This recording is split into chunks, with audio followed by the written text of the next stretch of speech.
Bismillah. Assalamualaikum warahmatullahi wabarakatuh. Waalaikumsalam. Abda'u bismillahi musta'ina radin bihi mudabbiran mu'ina walhamdulillahi kama hadana ila sabilil haqqi wajtabana ahmaduhu subhanahu wa ashkuruh wa min masawi amali astaghfiruh wa asta'inuhu ala nailir ridha wa astamiddu lutfahu fima qada wa ba'd fa inni bil yaqini ashhad syahadatal ikhlasi alla yu'bad bil haqqi ma'luhun siwar rahmani man jalla an aibin wa an nuqsani wa anna khaira khalqihi muhammada man ja'ana bil bayyinati wal huda rasuluhu ila jami'il khalqi bin nuri wal huda wa dinil haqqi salla alaihi rabbuna wa majjada wal ali was sahbi wa man sarmada. Sahabat agama Islam rahimani wa rahimakumullah, dan juga para pendengar setia radio Riyadul Jannah yang semoga Allah senantiasa merahmati kita semua. Melanjutkan pembahasan yang tertunda pada pertemuan sebelumnya, masih di Kutaib yang mulia Tarbiyatul Aulad fi Dawil Kitab wa Sunnah. Kita telah sampai kepada pendidikan anak dari usia 7 tahun sampai 14 tahun. Dalam pembahasan ini, mu'alif hafidhallahu ta'ala membahas 6 poin penting bagi kita sebagai orang tua yang harus diperhatikan, diberikan kepada anak antara usia 7 sampai 14 tahun ini. Apa saja 6 poin penting yang harus diberikan oleh orang tua kepada anaknya dalam rangka mentarbiyah, mendidik anak sesuai dengan Al-Quran dan As-Sunnah? Sahabat agama Islam rahimani wa rahimakumullah, sebagai mukaddimah bahwa usia 7 sampai 14 ini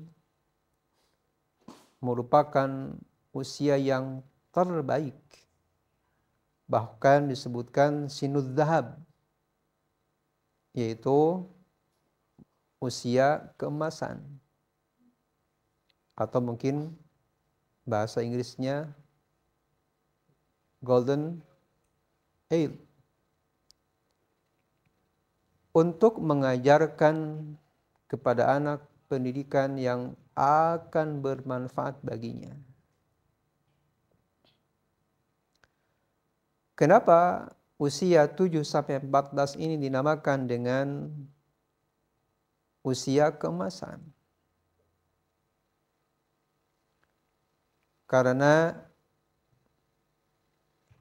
luangnya waktu, luangnya hati anak dari kesibukan dan juga pikiran sebelum mereka masuk masa remaja. Jadi kalau misalnya kita sebagai orang tua mencermati anak, memperhatikan anak yang sebagian mungkin Allah lebihkan kemampuan menghafal, kemampuan cepat berpikir, maka pertanda bahwa anak itu ada harapan yang sebagai orang tua harus lebih memperhatikannya. Walaupun 6 poin ini hak semua anak.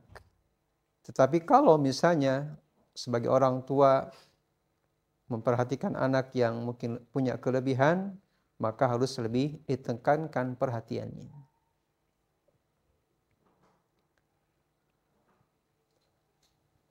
Sahabat gemah Islam rahimani wa rahimakumullah. Lalu yang menjadi qudwah kita, contoh kita, siapa yang mesti kita menjadi acuan atau referensi? Maka tiada lain yang telah mengamalkan isi Al-Quran dan contoh bagi kita adalah Nabi kita Muhammad sallallahu alaihi wasallam.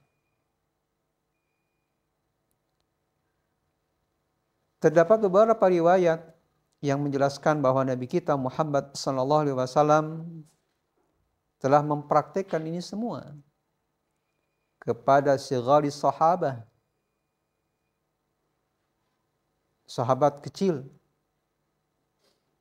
yang mana diantaranya ada yang lahir sebelum 3 tahun Hijriyah, ada juga yang udah lahir ketika awal mula tahun Hijriyah.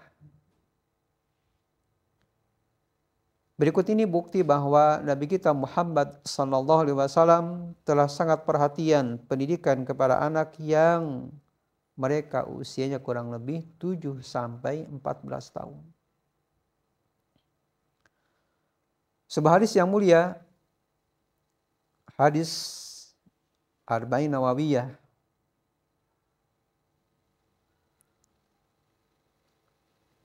yang mana Ibnu Abbas, semoga Allah ridha dan meridainya, menceritakan kisah beliau ketika usia kurang lebih 7 sampai 14 tahun mendapatkan pendidikan langsung dari Nabi kita Muhammad sallallahu alaihi wasallam. Ia menceritakan pada suatu hari aku membonceng Nabi sallallahu alaihi wasallam, alias beliau berada di belakang tunggangan Nabi sallallahu alaihi wasallam.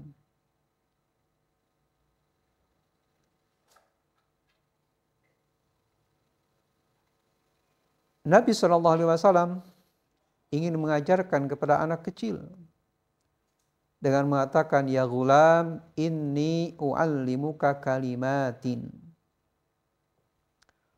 Wahai pemuda, sungguhnya aku akan mengajarkan kepadamu beberapa kalimat. Kalimat yang pertama, ihfadillaha yahfadka. Jagalah Allah, niscaya Allah akan menjagamu. Ihfadillaha tajidhu tujahak. Jagalah Allah, niscaya engkau akan mendapatkannya di sisimu. Idza sa'alta fas'alillah. Apabila engkau memohon, maka memohonlah kepada Allah. Wa idza sta'anta fasta'in billah. Dan jika engkau memohon pertolongan, maka memohonlah kepada Allah Subhanahu wa taala.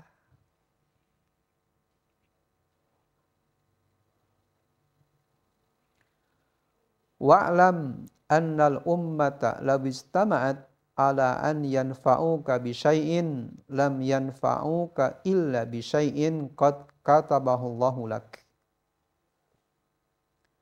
Ketahuilah bahwasannya umat manusia, andai kata mereka telah berkumpul untuk memberikanmu manfaat, tidak akan mampu memberikan manfaat sedikit pun terkecuali yang telah Allah tentukan untukmu. Wa in istama'u ala an yadurruka bi syai'in lam yadurruka illa bi syai'in qad katabahu Allahu 'alaik. Dan sebaliknya, apabila suatu kaum telah sepakat akan mencelakakanmu, hal itu tidak akan terjadi terkecuali yang telah Allah gariskan untukmu. Rufi'atil aqlam wa jaffatis suhuf. Pena-pena telah diangkat dan tulisan pun telah kering. Sahabat gemba Islam rahimani wa rahimakumullah. Ada beberapa faedah dari hadis yang mulia ini. Yang pertama, mengajarkan kepada anak, jelas ini akidah. Penanaman tauhid kepada anak sejak dini sangatlah penting. Sebagaimana pada pertemuan sebelumnya, kita telah membahas tentang mengajarkan anak kepada tauhid.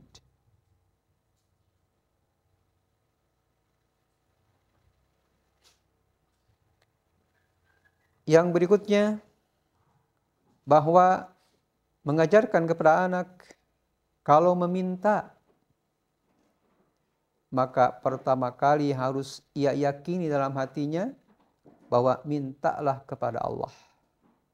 Kenapa? Karena Allah yang menakdirkan semuanya. Andai kata orang tua hanya ikhtiar, berusaha, berhasil dan tidaknya itu adalah ketentuan Allah Subhanahu wa taala. Sehingga anak tidak akan rewel. Tatkala mungkin di suatu hari ia meminta kepada kita sesuatu yang mungkin kita belum mampu. Tetapi kalau kita tanamkan sejak kecil bahwa mintalah kepada Allah, mintalah kemudahan kepada Allah, maka anak akan sadar. Anak akan yakin. Sedikitnya anak tidak ngeyel kepada kita. Karena sudah ditanamkan kepada hati anak bahwa segala sesuatu mintalah kepada Allah Subhanahu wa taala. Faedah berikutnya dari hadis yang mulia ini,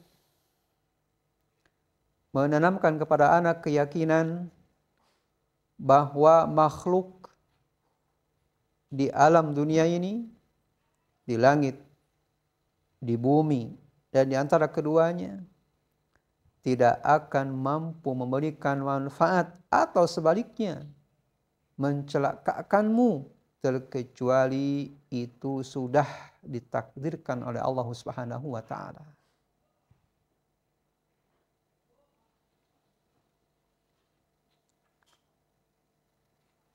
Sahabat gemba Islam rahimani wa rahimakumullah.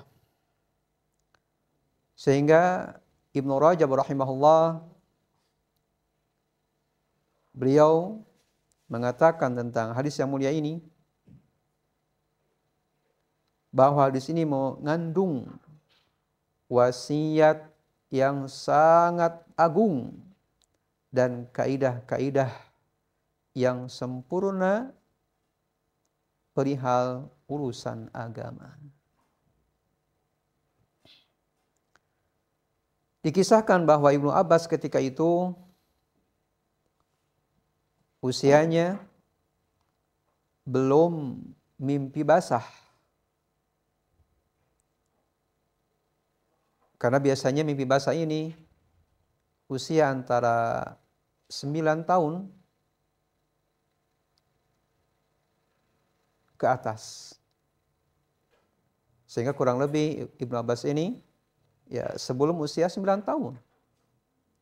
Kisaran demikian insya Allah, kurang lebih.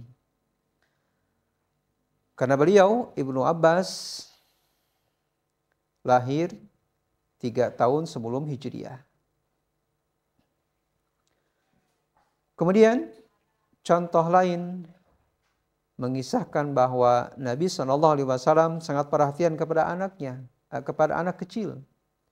Di antaranya kepada cucunya yang ia telah mengajarkan kepada Hasan doa kunut. Dikisahkan dalam hadis yang sahih bahwa Ibnu Abbas menceritakan, Hasan bin Ali menceritakan, Allamani Rasulullah sallallahu alaihi wasallam kalimatin aquluhunna fi qunutil witr. Kata Hasan bin Ali, Rasulullah sallallahu alaihi wasallam telah mengajarkanku beberapa kalimat yang aku mengucapkannya dalam kunut witir. Dikisahkan bahwa usia Hasan ketika itu kurang dari 10 tahun. Karena beliau dilahirkan di tahun ketiga Hijriyah. Ini kurang lebih 2 kisah yang menceritakan bahwa Nabi kita Muhammad SAW telah mempraktikkan mengajarkan kepada anak-anak usia dari 7 tahun sampai 14 tahun.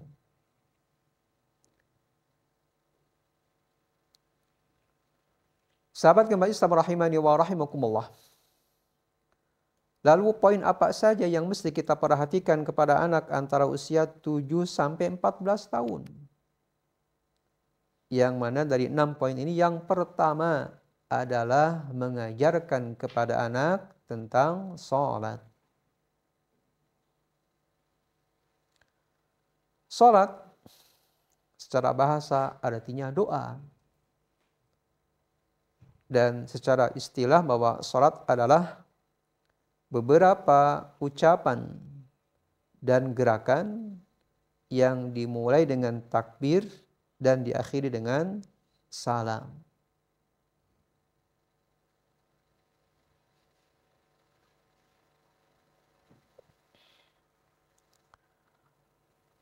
Perintah mengajarkan kepada anak tata cara sholat, walaupun kita tahu bahwa mereka belum taklif. Karena seseorang dikatakan taklif apabila udah melalui kurang lebih 4 tanda. Yang pertama usia 15 tahun. Ini bagi laki perempuan. Yang kedua, mimpi basah. Normalnya kurang lebih 9 tahun atau mungkin lebih. Walaupun mimpi basah ini dengan zaman sekarang, zaman teknologi, zaman IT, di mana anak kecil suka melihat gambar-gambar yang tidak senonoh. Ini pun menurut penelitian bisa merangsang cepatnya anak untuk mimpi basah. Yang ketiga, haid. Dan haid ini khusus bagi perempuan. Jadi tanda seorang kena taklif atau dewasa itu baligh usia 15 tahun, kemudian mimpi basah, haid, dan yang keempat adalah tumbuhnya bulu di sekitar kemaluan. Apabila seorang anak telah mencapai salah satu dari 4 tanda ini, maka dia dikatakan sudah baligh, sudah kena taklif, wajib untuk melaksanakan perintah dan menjauhi larangan. Akan tetapi untuk anak 7 tahun ini belum ada tanda dewasa atau belum ada tanda baligh. Tetapi seorang anak harus sudah terbiasa, dan anak akan terbiasa ini di bawah tanggung jawab orang tua. Nabi kita Muhammad SAW telah memerintahkan kepada kita, wahai para orang tua, agar memerintahkan anak kita mengajarkan tata cara sholat, mengajak sholat sejak usia 7 tahun. Dan kita memukulnya, dan ini cara memukul, kemarin kita udah bahas, itu dengan mukul karena sayang. dan tidak memukul wajah. Dan memisahkan mereka tempat tidur. Nabi kita Muhammad sallallahu alaihi wasallam bersabda, "Muru abna'akum bis-shalah wa hum abna'u sab'in wadribuhum 'alaiha wa hum abna'u ashrin wa farriqu bainahum fil madaji'." Perintahkanlah anak-anak kalian salat ketika usianya 7 tahun. Dan pukullah mereka apabila tidak mengerjakan salat ketika mencapai usia 10 tahun. Dan pisahkanlah di antara mereka tempat-tempat tidurnya.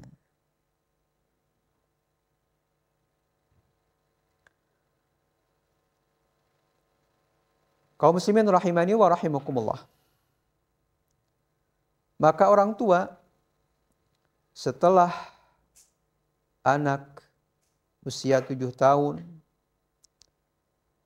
harus memikirkan hal ini. Terutama ini mungkin bagi yang udah punya anak, bagi yang belum punya anak mungkin agak sedikit ya standby dulu gitu ya, santai nggak memikirkan hal ini. Orang tua ditambah beban. Selain memberikan pendidikannya yang tentunya anak 7 tahun mungkin SD, sekolah dasar. Pendidikan agama, pendidikan mungkin umum, kemudian juga harus mencari nafkah sebagai kepala keluarga. Ditambah mengajarkan anak untuk sholat. Dan ini tentunya bukan hal yang sepele. Karena kita tidak cukup misalnya dengan memaksa anak atau dengan keras, mohon maaf. Kalau dengan keras tentunya ini tidak baik untuk pendidikan bagi anak kecil. Sebagaimana kita telah bahas pada pertemuan sebelumnya. Nah, di antaranya ada beberapa tips agar anak mudah untuk mengerjakan sholat. Kurang lebih ada 92 poin cara mudah mengajarkan anak untuk melaksanakan sholat. Apa saja poin-poin tersebut? Insya Allah akan kita bahas di segmen yang kedua. Barakallahu fikum. Sahabat kembali Islam rahimani wa rahimakumullah. Cara mudah membiasakan anak untuk sholat. Di sini kami bawakan kutaib buah karya dari Hana As-Sani' hafizallahu ta'ala.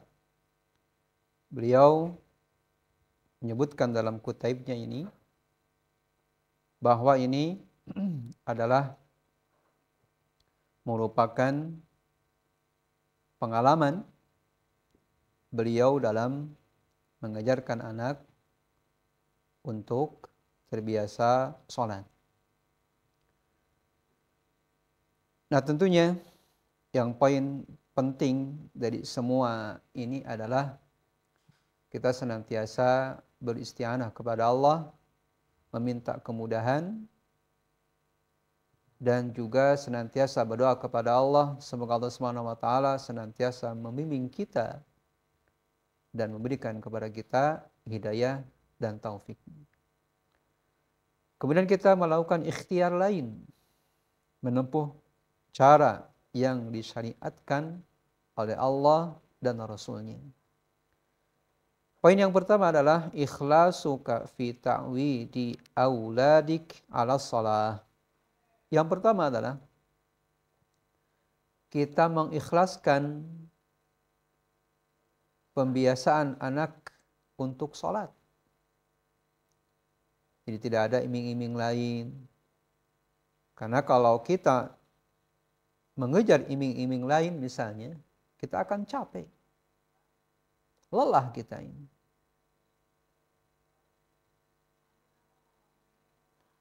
Wabtigha'uka wajhallah wad daral akhirah. Dan kita mengharapkan wajah Allah dan hari akhir. Maka apabila sudah terkumpul minimal 3 ini, ikhlas karena Allah, mengharapkan wajah Allah dan hari akhir, itu akan membangkitkan kita dalam membiasakan anak sholat, kemampuan seolah-olah seperti kokohnya gunung. Bagaimana kokohnya gunung? Gunung yang mungkin kalau di kita alhamdulillah ya, di Indonesia atau Asia, kita memiliki gunung-gunung yang tinggi. Yang paling dekat mungkin Gunung Galunggung di daerah Tasikmalaya. Bagaimana kuatnya gunung? Kita mungkin tahu semua. Kena hujan, kena panas, tetap ia kuat, kokoh, tidak gentar dengan perubahan cuaca. Maka ini sungguh indah, sangat bagus perumpamaan seseorang atau orang tua yang mendidik anaknya karena 3 poin tadi.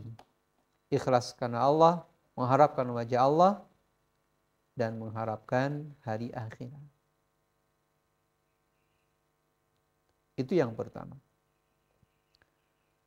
Dan tentunya ini, poin yang pertama ini akan dirasakan bagi mereka orang tua yang mengharapkan anaknya terbiasa sholat. Adapun mungkin yang cuek, gitu ya, masa bodoh, atau mohon maaf mungkin yang belum punya anak, mungkin nggak mengena hal ini. Tetapi bagi mereka yang udah punya anak akan merasakan hal ini. Maka poin yang pertama tadi sangat penting, mengikhlaskan niat karena Allah, mengharapkan wajah Allah dan hari akhirat. Maka rasa lelah, rasa bosan atau marah misalnya, insya Allah nggak ada. Kenapa? Karena kita harapkan dari Allah. Adapun anak adalah titipan. Titipan agar anak terbiasa untuk sholat. Maka insya Allah dengan poin yang pertama ini, kita akan merasa mudah dalam membiasakan anak atau mengajak anak untuk sholat.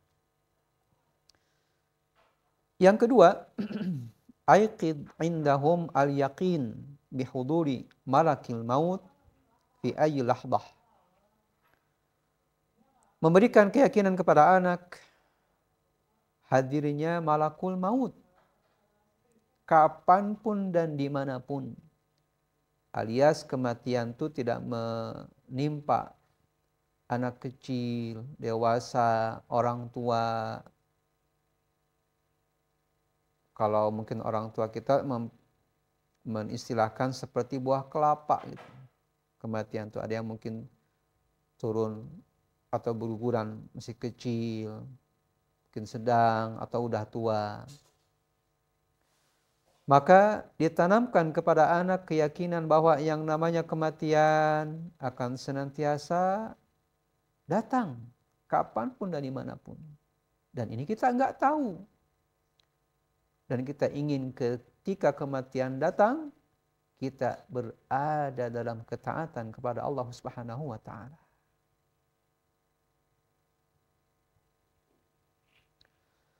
Poin yang ketiga, ta'awun ma'a jiranik.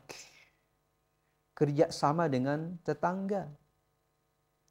Terutama anak kita yang tentunya anak ya normal, main sama anak tetangga. Maka tatkala mendekati waktu sholat, kita memberitahu kepada mereka. Nah, sebentar lagi adzan berkumandang, mari kita persiapan terlebih dahulu. Apalagi mungkin anak kecil yang main kotor-kotoran atau belum persiapan, kita tambah. Nah, mari kita persiapan sebelum sholat agar kita sholat dalam keadaan bersih. Bisa mungkin mandi dulu, cuci tangan dulu, berwudu dulu. Persiapan menuju sholat. Nah setelah itu, kita tidak hanya mengingatkan saja, tetapi kita bertindak, alias ketika mengingatkan terus anak kita itu bimbing, misalnya tuntun ke hammam atau ke WC, ajarkan tata cara masuk WC dengan berdoa, kemudian setelah itu mungkin buang hajat, kemudian berwudu. Atau bisa kita contohkan langsung bagaimana wudu. Nah ini cara membimbing anak berwudu ini paling jitu. Jadi kita tidak menjelaskan teori, langsung praktek. Anak langsung melihat bagaimana cara wudu kita, insya Allah anak akan terbiasa dan bisa cara wudu. Apabila anak udah siap, bersih atau suci dari najis atau misalnya dia punya hadas kecil, maka membawanya mereka ke masjid. Nah sebelum mereka memasuki masjid, briefing dulu, kasih pijakan. Nah kita mau masuki rumah Allah, kita harus menjaga adab-adab ketika kita di masjid. Atau misalnya dari rumah kita menuntun anak-anak atau mungkin naik motor sambil di jalan kita kasih tahu keutamaan kita wudhu di rumah. Bahwa wudhu di rumah kemudian kita menuju masjid dalam keadaan suci dihitung sholat. Dan itu sebagai penggugur dosa. Walaupun mungkin anak bertanya, apa itu dosa? Ini mungkin ini bagi anak yang udah mencapai usia baligh. Tetapi anak belum tahu, apa jelaskan sebagai pengetahuan bagi anak.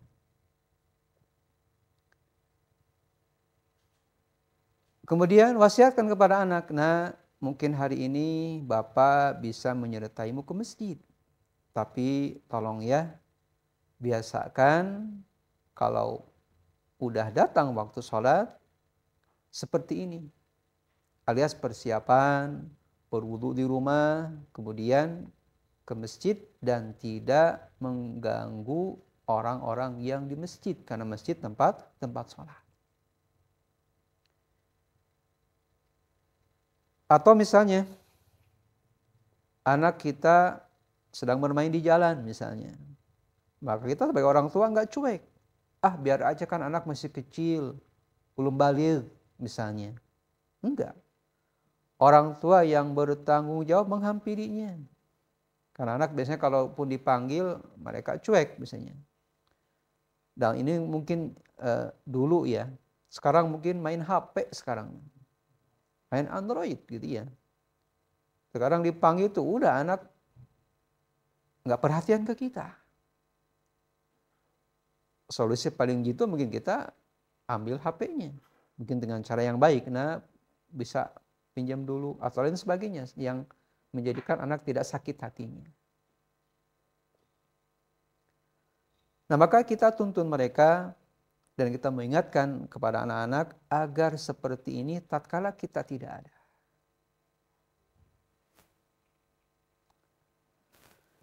Yang keempat, menanamkan keyakinan bahwa Allah senantiasa melihat. Allah berfirman dalam surat Al-Alaq, alam ya'lam bi anna Allah yara. Bukankah ia Allah Subhanahu wa taala Maha melihat? Ini penanaman tauhid kepada anak, yang mana anak usia 7-14 tahun ini akan kuat.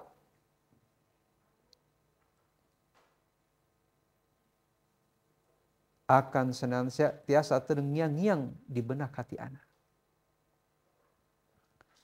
Maka apabila sudah tertanam dalam benak hati anak bahwa Allah senantiasa maha melihat, fayusalli indama taghibu anhu, dijamin anak akan sholat ketika kita tidak ada di hadapannya.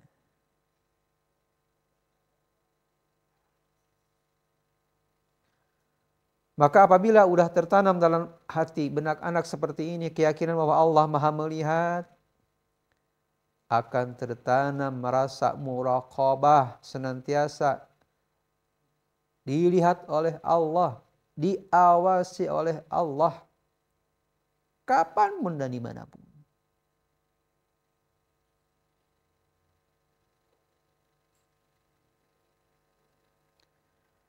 Sehingga buah dari tertanamnya rasa muraqabah, diawasi oleh Allah, anak tidak susah untuk diajak sholat. Kenapa? Kan tadi di awal kita tanamkan, ikhlas karena Allah. Kita jelaskan, nah, kita beribadah kepada Allah bukan karena abi, bukan karena umi, bukan karena bapak.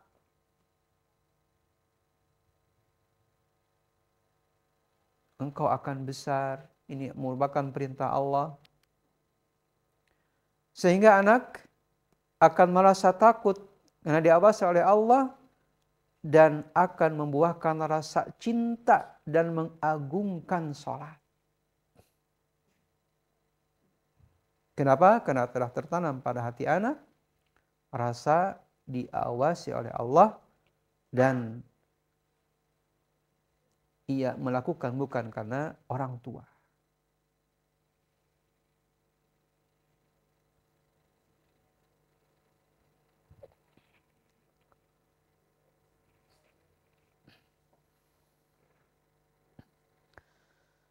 Maka sebagai tambahannya, tanamkan bahwa kepada anak, jangan sampai kita mengatakan kepada anak, nak, sholat bersama bapak. Atau nak, misalnya sholat sekarang karena ada bapak. Karena dengan demikian akan tertanam pada hati anak, oh berarti saya sholat karena ada bapak. Enggak. Tanamkan bahwa Allah maha mengawasi, Allah yang maha segalanya,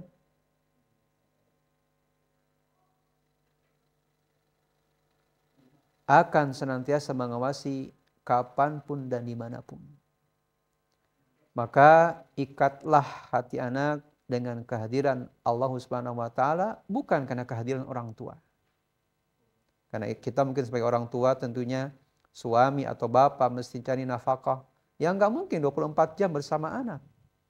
Ibu pun mungkin demikian, terkadang ibu mungkin sibuk keluar dan lain sebagainya.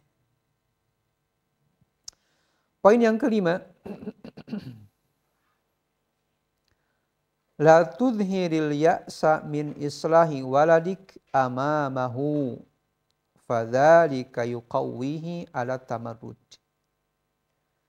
Yang kelima, ini mungkin pengalaman bagi yang udah punya anak, terutama anak laki-laki, karena anak perempuan kan di rumah sholatnya.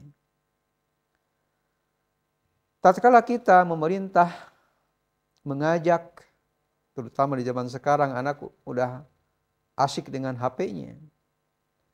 Tatkala anak belum mau, maka janganlah engkau orang tua memperlihatkan rasa bosan. Bosan ngajak terus, biarkan aja lah sendiri. Nah, enggak. Jangan memperlihatkan rasa bosan dalam memperbaiki anak. Di antaranya mengajak sholat. Karena dengan kita memperlihatkan bahwa kita bosan, muak, capek, mengajak anak sholat, itu akan memperkuat anak menentang perintah kita.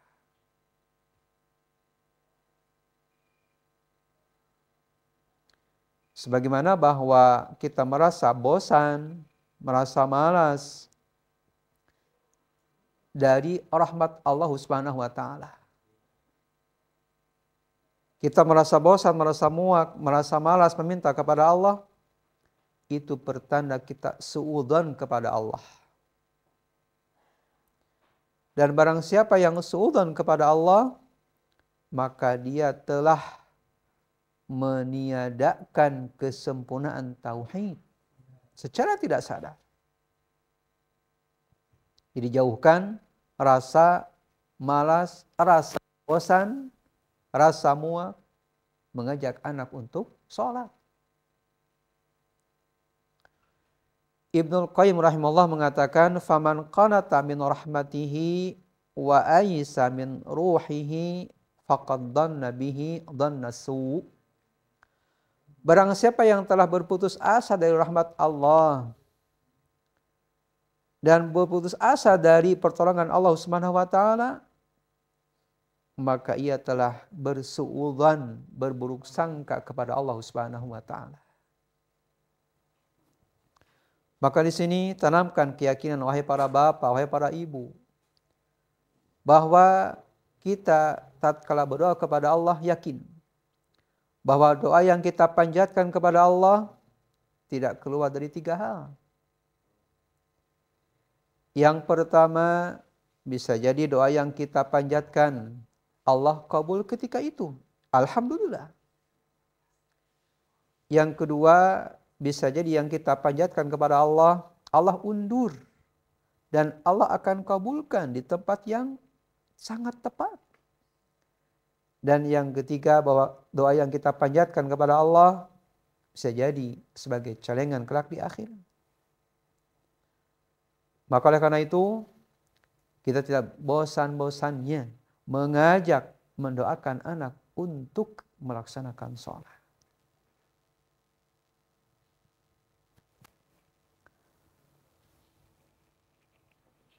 Sahabat gemah Islam rahimani wa rahimakumullah. Yang terakhir, yang ke-6 untuk pertemuan hari ini adalah adanya kajian khusus di rumah minimal per minggu sekali. Ini tentunya bagi orang tua ya sederhana aja. Kalau kita mungkin mengundang ustadz lain, mungkin ya kita beban lain. Tapi kita sebagai orang tua belajar. Dan ini menuntut bahwa orang tua itu harus bisa mengajar.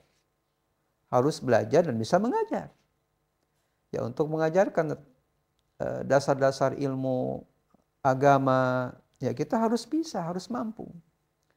Dan alhamdulillah untuk zaman sekarang kita dipermudah oleh Allah Subhanahu wa taala. Kita tinggal ada kemauan, kita tinggal ikhtiar, berusaha bagaimana agar kita faham tentang agama yang mulia ini. Maka harus ada minimal seminggu sekali kajian buat anak-anak atau keluarga di rumah. Yang pematerinya bisa jadi misalnya ayah atau ibunya atau kakak tertua, gantian. Baik anak laki-laki atau anak perempuan. Dan untuk kajian juga lama-lama, minimal di sini atau mungkin maksimal ya. Maksimal karena anak kecil kan senangnya main ya. Walaupun sebenarnya tidak waktu khusus ya mengajarkan agama di rumah ini ya. Adalah kita senantiasa kapanpun dan dimanapun, terutama mungkin kita di waktu-waktu anak mungkin sedang bermain, sedang senang ke kita. Ya. Ya minimal kalau mungkin kita sengaja ya setengah jam atau mungkin maksimal setengah jam. Ya. Tetapi secara dawam. Ada pepatah yang mengatakan fal qalilud daim khairun minal katsiril munqati'. Sesuatu yang sedikit tapi istimrar, berkesinambungan, itu lebih baik daripada banyak tetapi jarang. Maka barang siapa yang telah menempuh poin yang ke-6 ini, ia akan merasakan buah yang matang dari proses mengajarkan kepada keluarga, yaitu anak-anak, tentang agama, terutama tentang sholat. Sahabat Gema Islam rahimani wa rahimakumullah, mungkin itu saja yang dapat kami sampaikan 6 poin dari 92 poin cara mudah mengajarkan anak. Mudah-mudahan bermanfaat. Barakallahu fikum.